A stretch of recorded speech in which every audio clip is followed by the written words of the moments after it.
বিজেপিকে আগামী দিনে অনুবীক্ষণ যন্ত্রে খুঁজে পাওয়া যাবে না।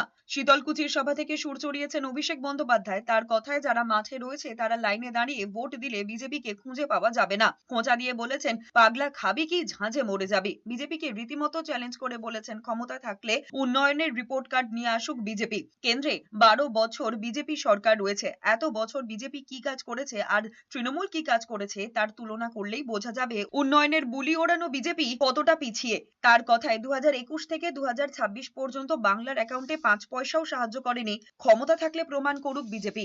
বিজেপির কোন এলাকার নেতাদের অনুবীক্ষণ যন্ত্র দিয়ে আগামী 10 বছর এই শীতলকুচির মাটিতে খুঁজে পাওয়া যাবে না। যারা মাঠে রয়েছে তারা যদি লাইনে দাঁড়িয়ে ভোট দেয়, পাগলা খাবি কি, ঝাঁঝে মরে যাবি।